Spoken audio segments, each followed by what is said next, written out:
Good morning, ladies, gentlemen, non-binary peoples. This is Bronson's by any means necessary fantasy football talk for Sunday, October 2nd. I want to get this running back Spikes and Yikes content out as soon as possible because the games start in 2 hours. Unfortunately, we won't have Dalvin Cook or Alvin Kamara or Alex Madison in our rankings because that game already started. But like I said yesterday, if you have those guys, you're probably starting those guys. There are questions to be asked about whether you should start Alvin Kamara. But it's too late now. You either did or you didn't. You got to live with your decision. And Alex Madison already has a touchdown. So if you picked him up and started him, good for you. Dalvin Cook so far not looking great. But last I checked before I finally started filming is the Vikings were in the red zone. So maybe Dalvin will get his touchdown here. Maybe Justin Jefferson will get his touchdown. Maybe Adam Thielen will get his touchdown. There's no shortage of options. But I think most of us probably want it to be Dalvin or Justin Jefferson, right? So I don't have much to say. I just want to get this content out. Though I did, in the last two videos I totally forgot to mention that the Mariners made the playoffs. How exciting. Like, I feel like I should be more excited because they haven't been to the playoffs since I was 14. This is an incredible moment. However, I don't like management.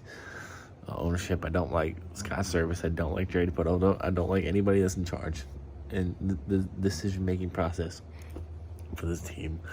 And so, like, making the playoffs, cool, but that just means these guys are going to stick around longer. And I want them gone. And I'm trying to not get super excited about it because it's just a wild card. We get I think it's a play-in game, right? Isn't this still a play-in game? So we can get to the playoffs, play one game and lose, and then go home. Like, that doesn't count to me. I want to see us actually in the playoffs, like in a series against Houston or New York or whoever it ends up being, Cleveland. That would be nice. The Guardians would be nice. So it looks like Christian McCaffrey's going to play. I just got that alert on my phone. So we'll keep him in the rankings here. Even though he didn't practice Wednesday and Thursday, he did show up Friday. Didn't practice. He just showed up in a limited session, which is usually a good sign. So without further ado, let's get to it. Here's your top 30. So your running back ones for week 4, not counting Dalvin Cook or Alvin Kamara, who I'm assuming would be in these rankings somewhere. Also not counting Joe Mixon or Raheem Mostert or Chase Edmonds from Thursday night. So yeah, it's quite a deep crop of running backs this week, in my opinion. So number 1, Christian McCaffrey. Number 2, Jonathan Taylor. Number 3, Saquon Barkley. Number 4, Austin Eckler. Number 5, Nick Chubb. Number 6, Leonard Fournette. Number 7, Derrick Henry. Number 8, Najee Harris. Number 9, Javonte Williams. Number 10, James Conner. Your running back 2s for week 4. Jamal Williams makes a big jump on this list because of the absence of DeAndre Swift. Number 12, we got Aaron Jones. Number 13, we got Khalil Herbert. Number 14, we got Jeff Wilson. Number 15, James Robinson.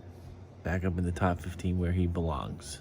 Finally, getting the respect that he's earned. Number 16, Antonio Gibson. Number 17, Cordarrelle Patterson, who is a game-time decision. So keep that in mind, although it does sound like he's going to play. 18, Ezekiel Elliott. 19, Josh Jacobs. 20, Dameon Pierce. Your running back 3s, 21 through 30. We got A.J. Dillon at 21. 22, Miles Sanders. 23, Devin Singletary. 24, Breece Hall. 25, Kareem Hunt. 26, Tony Pollard. 27, Clyde Edwards-Helaire. 28, we got Michael Carter. 29, we got Rashad Penny. And 30, we got Ramondre Stevenson. And I'm just going to add Damian Harris here, 31, because, I mean, that New England backfield can go either way. And that's why they're right next to each other in the rankings, 30-31.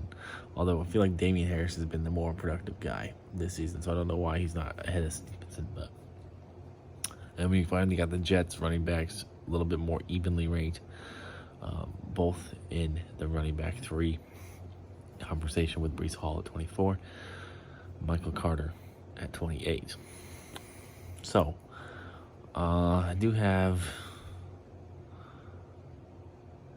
5 spikes and 5 yikes. So we're even this week on the running backs.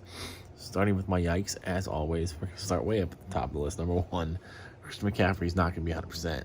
And although I still think he's going to be pretty productive at 80%, 85%, I can't imagine him being the number 1 running back in the league this week, and not at full health. So I have a hard time putting him at number 1. I mean, it's hard to knock him too far. You can't put him outside like the top 5, but I don't know about number 1. So there's my first yike. And then then we got Javonte Williams down at 9. I really liked Javonte Williams coming into the draft. This was supposed to be the year where he took over that backfield, where Melvin Gordon kind of faded away. But that's not been the case. They're both still getting about 50-50 touches, which was not supposed to be what was going to happen this year. And Javonte Williams hasn't really lived up to the hype. Not even close so far. Neither has the Denver offense, though, really. But so I have a hard time putting Javonte Williams in the running back 1 conversation right now because he's not getting the workload and he's not producing with the workload he's getting. He's still, to me, a top 20 guy who it's just a matter of time before he finally goes off. I feel like I'm about to sneeze. I'm on like a streak of like 8 straight days of a sneeze, which is fine. I like sneezing. It feels good to me, but as long as my wisdom teeth aren't bothering me, which I should have had removed a long time ago. But yeah, let's get into that season. Season's changing, so we're starting sneezing a lot. Hopefully, though, I don't get any sinus infections this year. That seems to be an annual thing nowadays. As long as I keep sneezing, though, that means no sinus infections. So I'm all for it. I just don't want to do it on camera. But Javonte Williams, yes, I really like him. I like the talent. I really hope that he can, get it going here soon. But right now, he's not a running back 1, so I'm not putting him at number 9. He's not in my top 10. And then Jeff Wilson at 14. I know he does get a lot of carries, but it's just hard to. I have a hard time trusting him this week against the Rams defense. And with Debo, Debo lurking. Debo's always there. Debo's getting carries. Debo's getting the high leverage carries. So Jeff Wilson for me, probably more of a high end flex. I don't know if I'd have him in my top 20 this week. Josh Jacobs at 19, my next yike. Like I said, coming into the season, he's just not very good, and he hasn't shown that he hasn't proven me wrong yet. He's getting a lot of work. Sure, that's keeping him in the top 20 conversation, but he's not doing it. He's averaging about 70 yards. He's getting no touchdowns, which is odd. That's what's kept him afloat in his career, is the ability to find the end zone. That hasn't been happening so far this year, and he's getting about 70 yards a game. Total yards, mind you. That's not just rushing. That's total scrimmage yards. That's not great. So Josh Jacobs outside my top 20. I know that we have to account for the fact that we're missing like 5 guys from this list who would probably usually be on this list. But I mean, Raheem Mostert wouldn't have been ahead of Josh Jacobs. I don't know. Josh Jacobs more of a flex play for me until proven otherwise. So he's not in my top 20. And then my last yike is Michael Carter. He seems to be trending down. Breece Hall is trending up. Michael Carter was supposed to be the passing game, the guy that the Jets dumped the ball off to, but Breece Hall seems to be the better option there. Breece Hall is the better runner, in my opinion. Breece Hall is outstanding. I really can't wait to see what Breece Hall becomes in his career. I loved him at Iowa State College. He's to me, he's the clear number one back for the Jets. And so the more that Breece Hall ascends and produces is going to bode not so good for Michael Carter. And that seems like that change, that ascension has already started for Breece Hall as he's higher in the rankings now. He has had the more productive week 2 of the last 3 weeks. So it's hard to trust Michael Carter as even a flex play right now. But I mean, yeah, I think there's better options than Michael Carter, and we're going to talk about them later on. Now for my spikes for week 4 running backs. These are guys outside the top 20 who I think can play their way into the top 20 this week, starting with number 23, Devin Singletary. I'm just buying on everybody in this game, the Baltimore-Buffalo game. Everybody in offense in this game, I'm buying. There's going to be a lot of touchdowns to be accounted for. Devin Singletary could get 2, 3 of his own. So he's also pretty involved in the passing game. Devin Singletary has surprised me. He's been very good this year. I never thought he was all that great before. I thought he was going to lose his job to Dalvin Cook's little brother. But that clearly isn't happening anytime soon. It probably won't happen this year now. So I was wrong on that one. Devin Singletary is playing really well. I think he's going to keep his job as long as he doesn't get hurt.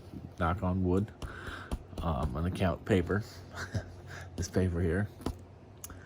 As the wood, because I don't have any of the wood within knocking distance. But I like Devin Singletary in this matchup against Baltimore. He would be in my top 20. I'd definitely put him in there over Jeff Wilson and Josh Jacobs. Then next, Clyde Edwards-Helaire. I know that the workload is a little light, but he's a very explosive athlete. He's been getting touchdowns. Kansas City is kind of using him in the goal line a lot more than they ever did before, which is really encouraging signs to me. And then with the fact that there's a lot of points probably to be accounted for in this game, I like Clyde Edwards-Helaire to get a touchdown or 2 of his own. And so he's more of a high-end flex play for me, less of a low-end flex play. I would have him up in the high 20s. In fact, I would probably put him right about at 21 ahead of A.J. Dillon. I'd move those A.J. Dillon, Miles Sanders down a spot. And then 3 guys outside the top 30 who I want to kind of talk about real quick. Damian Harris, I know I already kind of mentioned him. He's a 31, so he's right outside the top 30. I like him more than Ramondre Stevenson in this game because Damian Harris gets the goal line work, which is pretty important in fantasy. And Damian Harris, I still think, if that was close, Damian Harris is still the running back 1 in New England, or running back 1A at least. And then Cam Akers at 35. Yeah, he actually had a pretty decent game last week. The Rams are going to continue to force feed him carries and work. As long as he can continue to produce, if he's healthy, then he's someone I definitely like as a top 30 back, even in a tough matchup against the 49ers. And then 32, J.K. Dobbins, presumably healthy. Should this week finally step back into that alpha role for the Ravens. And then we know the Ravens love to run the shit out of the ball, even with the way Lamar Jackson's playing right now. J.K. Dobbins is probably good for at least a touchdown. Probably 15, at least 15 carries, I think. I know they were kind of, last week they kind of held him back a little bit, didn't give him a whole lot of work. But I think in this game, he's going to see a lot more. And I like him to get a touchdown today.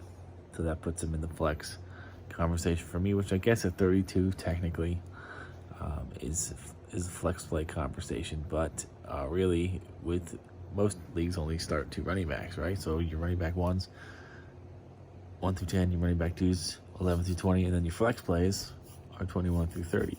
I would put J.K. Dobbins up there a little higher. Probably, I don't know, because other than Michael Carter, I don't know who I would take out of the top 30. I would definitely switch from Andre for Damian. So Damian would be a 30. Michael Carter. I like Cam Akers up in the top 30 as well.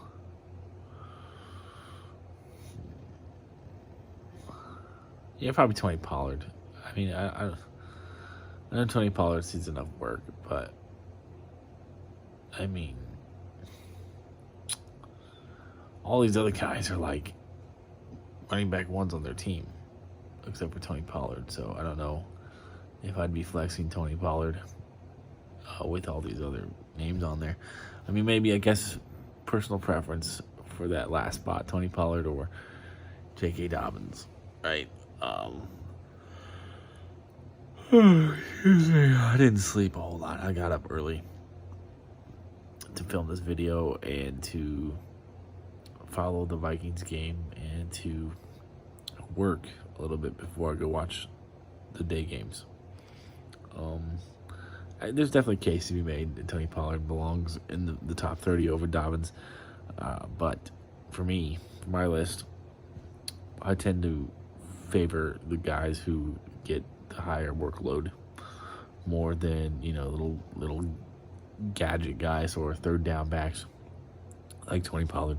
So until Tony Pollard fully eclipses Ezekiel Elliott as the number 1 guy in Dallas, which probably isn't going to happen as long as Ezekiel Elliott's getting paid what he's getting paid. I don't have Tony Pollard super high on my list. He's not a super big priority to me.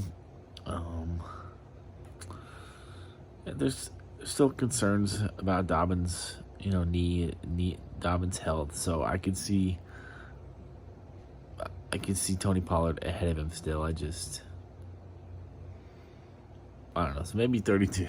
Maybe 32 is a fine ranking for Dobbins. Maybe I shouldn't spike him at all.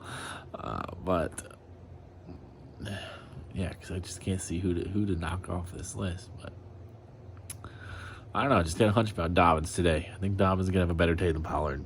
So Dobbins higher on my list. Anyways, I need to take a shower and then go out and see if I can make some money. Although I've never been out this early before. I don't know. We'll see what it's about. And then I'm probably going to go down to Milwaukee. Pretty far down there. It's probably where I'm going to go to watch the games today, because I got a friend who works at a bar down there. A really cool bar. I've been there before. She wasn't there that day when I was there, but really nice bar. They got like couches and like lounge chairs to relax in and stuff like that. So plus no sales tax in Oregon. So when I pay my bill, the bill is actually what I spent. And then also when I get my bill, I won't have a little I won't have them trying to make me tip on the tax, which I never understood. Like, why am I I'm not giving you a bigger tip just because the tax added a couple dollars to my bill. Like, that's not how this works. So